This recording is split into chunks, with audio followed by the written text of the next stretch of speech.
Hello students. इस video में हम लोग बात करेंगे law of exponents of for real integers की। तो इस वीडियो में हम कुछ लॉज की बात करेंगे। आप उनको थोड़ा सा ध्यान से देखिएगा। ये लॉज आप बिल्कुल याद कर लीजिए और जो भी एग्जांपल्स हम इसमें डिस्कस करने वाले हैं उनको काफ़ी गौर से देखिएगा। इन एग्जांपल्स की हेल्प से आपको ये सारे लॉज ईजीली समझ में आ जाएंगे। तो सबसे पहला है A raise to the power M multiply by A raise to the power N equals to A raise to the power M plus N. यहाँ पर ध्यान रखने वाली बात यह है कि जिन दो नंबर्स को मल्टीप्लाई कर रहे हैं उनका बेस सेम है। बेस ए है। ए की वैल्यू कुछ भी हो सकती है, कोई भी रियल नंबर हो सकता है ए की जगह पर। पावर्स उसकी अलग अलग हो सकती हैं। तो अगर बेस सेम है, ऐसे दो नंबर्स को मल्टीप्लाई कर रहे हैं तो उनकी पावर्स आपस में जुड़ जाती हैं। एग्जाम्पल के लिए हम ले लेते हैं 2 raise to the power 3 into 2 raise to the power 4। तो इक्वल्स टू कितना हो जाएगा? बेस सेम है तो बेस वही रहेगा। 2 raise to the power m plus N यानी 3 प्लस 4, इसका मतलब 2 raise to the power 7।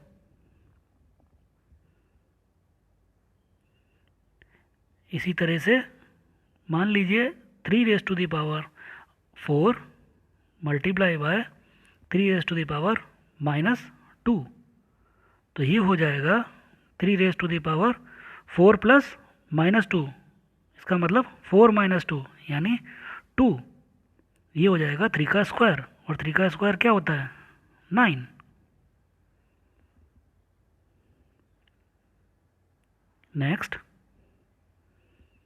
Next है A raise to the power m multiply by A raise to the power m की पावर n। यहाँ पर बेस है a, इसकी power m है और इस पूरे की पावर n है। ऐसे केस में हम दोनों पावर्स को मल्टीप्लाई कर देते हैं। एग्जाम्पल के लिए 2 रेज टू द पावर 3 और इसकी पावर 2। तो ये हो जाएगा 2 रेज टू द पावर 3 2 ज़ा 6।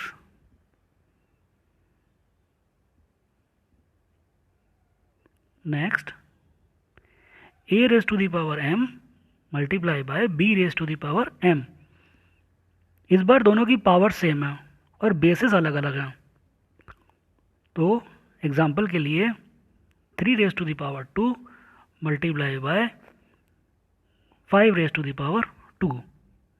इस बार दोनों बेसिस अलग अलग हैं, पावर सेम है, तो ऐसे केसेस में हम बेसिस को मल्टीप्लाई कर देंगे यानी 3 5 ज़ा 15 और ये हो जाएगा 15 की पावर 2। इसको हम उल्टा भी कर सकते हैं। मान लीजिए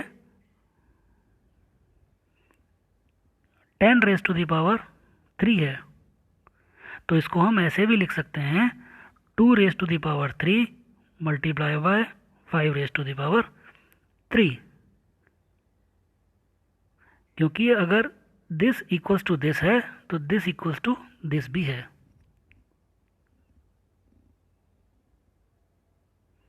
next a raise to the power m divided by a raise to the power n equals to a raise to the power m minus n। यानी रूल नंबर 1 और रूल नंबर 4 में डिफरेंस जो है वो मल्टीप्लिकेशन और division का है। First rule के अंदर हमने सेम बेस वाले नंबर को मल्टीप्लाई किया था, फोर्थ रूल के अंदर हम सेम बेस वाले नंबर को से डिवाइड कर रहे हैं। एग्जाम्पल के लिए 5 raise to the power 3 divided by 5 raise to the power 2। अगर ये होता है तो ये आएगा 5 raise to the power m minus n, यानी ऊपर वाली पावर m है, नीचे वाली n है, यानी 3 - 2 ये आएगा 1। और आपको पता है किसी भी नंबर की पावर 1 होती है तो उसका मतलब वो नंबर इटसेल्फ, यानी ये हो गया 5 के बराबर। इसी में मान लीजिए इसको हम ऐसे लिखते हैं 3 raise to the power 2 divided by 3 raise to the power 2। इसका मतलब क्या हुआ? 3 रेज टू द पावर 2 - 2 0। और किसी भी नंबर की पावर अगर 0 होती है तो उसका मतलब होता है 1, यानी ये हो गया 1।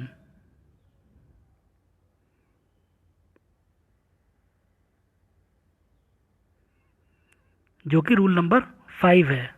5 में किसी भी नंबर की पावर अगर 0 होती है तो उसकी वैल्यू होती है 1।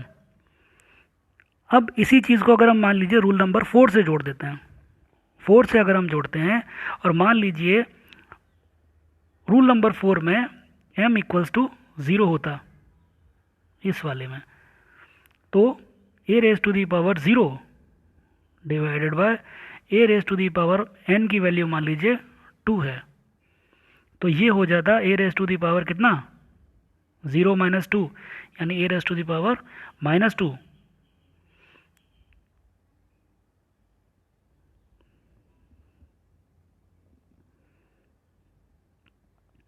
नेक्स्ट, अभी जो पिछले एग्जांपल में हमने किया था a raise to the power -2, इसका मतलब ये होता है अगर किसी की पावर माइनस में होती है तो इसका मतलब वो अगर न्यूमरेटर में है तो डिनोमिनेटर में चला जाएगा और डिनोमिनेटर में है तो न्यूमरेटर में चला जाएगा। यानी a raise to the power -2 का मतलब है 1 upon a raise to the power 2। यही अगर ऐसे होता 1 upon a raise to the power -2 तो ये बराबर हो जाता a raise to the power 2 के, जो कि रूल नंबर 6 है। यानी 1 upon a raise to the power n equals to a raise to the power -n।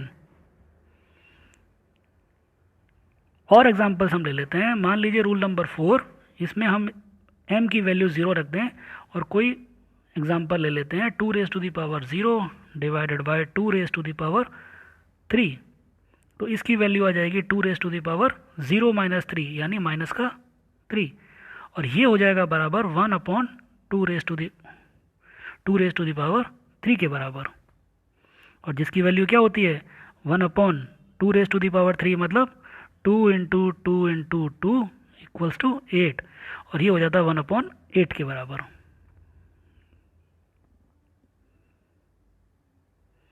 Next, a raise to the power 1 upon n, ये बराबर होता है nth रूट ऑफ a के बराबर। यहाँ n की वैल्यू कोई भी हो सकती है, कोई भी इंटीजर हो सकती है। मान लेते हैं हम यहाँ पर n की वैल्यू 2 है, तो अगर n की वैल्यू 2 है तो ये हो गया स्क्वायर रूट ऑफ a, और जब 2 होती है तो इसको हम नहीं भी लिखेंगे तो भी ये स्क्वायर रूट ही बोला जाता है, यानी हम इसको ऐसे भी लिख सकते हैं। तो स्क्वायर रूट ऑफ a ये बराबर होता है a की पावर, इस रूल से देखिए 1/n, यहाँ पर n की वैल्यू कितनी है 2, तो a की पावर 1/2।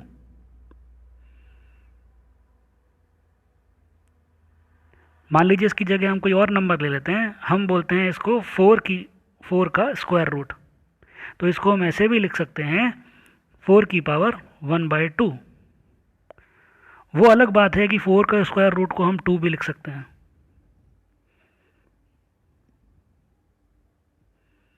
मान लीजिए हम और एग्जांपल ले लेते हैं, यहाँ हम ले लेते हैं 5 का क्यूब रूट,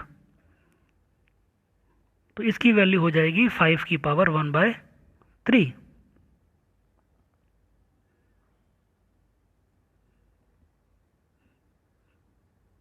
एक और एग्जांपल ले लेते हैं। मान लीजिए 4 की पावर 3/2 की वैल्यू आपको निकालने के लिए कहा जा रहा है, तो इसको निकालने के लिए आप क्या कर सकते हैं, इसको निकालने के लिए आप कर सकते हैं, आपको पता है कि 3/2 में 3/2 जो है वो 3 इंटू 1/2 के बराबर होता है। इसका मतलब क्या होगा, इसका मतलब होगा कि 4 का पहले तो हम क्यूब निकाल लें और जो भी क्यूब निकलेगा उसका हम स्क्वायर रूट निकाल लें 1/2, यानी 4 की पावर 3/2, इसका मतलब हो गया 4 की पावर 3 इंटू 1/2। ये कौन सा रूल है, ये रूल है रूल नंबर 2। 4 की पावर 3/2 इक्वल्स टू 4 की पावर 3 इंटू 1/2। रूल नंबर 2 से हमने कर लिया। अब आप 4 की पावर 3 की वैल्यू निकाल लीजिए, तो 4 की पावर 3 कितना होता है 4 इंटू 4 इंटू 4, यानी 4 4 जा 16 और 16 4 जा 64, तो 64 की पावर 1/2। इसका मतलब 64 का स्क्वायर रूट। कैसे, क्योंकि a की पावर n/2 a की पावर 1/n इक्वल्स टू होता है nth रूट ऑफ a, यानी 64 की पावर 1/2, ये किसके बराबर हो गई? स्क्वायर रूट ऑफ 64 के। और 64 का स्क्वायर रूट कितना होता है? 8, 8 8 64।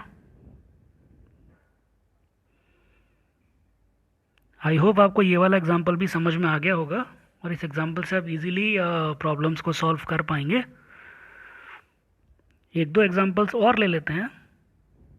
मान लीजिए हमको कैलकुलेट करना है 2 raise to the power 2/3 multiply by 2 raise to the power 1/3। अब यहाँ कौन सा रूल लगेगा? दोनों का बेस सेम है और पावर्स अलग अलग हैं, दोनों का मल्टीप्लाई हो रहा है, तो रूल नंबर 1 लगेगा। a raise to the power m multiply by a raise to the power n, यानी यहाँ पर आपके पास 2 हैं तो आप पावर्स को जोड़ देंगे। जब पावर्स को जोड़ देंगे तो पावर्स में आपके पास 2/3 प्लस 1/3 होगा। तो 2/3 प्लस 1/3, यानी आप यहाँ एलसीएम ले लेंगे। कैसे? 2/3 प्लस 1/3 एलसीएम लेंगे तो ये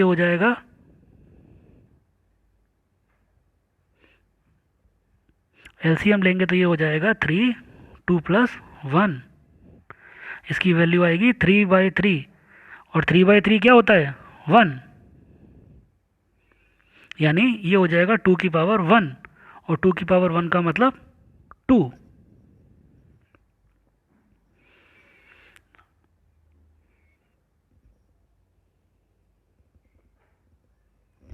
एक और एग्जांपल ले लेते हैं, जैसे 7 की पावर 1/5 डिवाइडेड बाय 7 की पावर 1/3। इस बार कौन सा रूल लगेगा? आप देख रहे हैं दोनों बेसिस सेम हैं, पावर्स अलग अलग हैं और ये न्यूमरेटर और डिनोमिनेटर की फॉर्म में है, यानी इस बार रूल लगेगा आपका नंबर 4। इसका मतलब क्या हो जाएगा? 7, इसकी पावर m-n का मतलब 1/5 माइनस 1/3। इसको जब आप सॉल्व करेंगे तो ये आ जाएगा 7 की पावर 3 माइनस 5/15। इसका मतलब ये हो जाएगा 7 की पावर माइनस 2/15।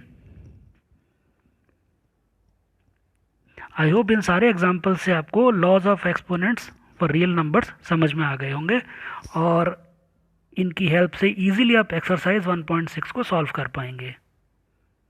Thank you.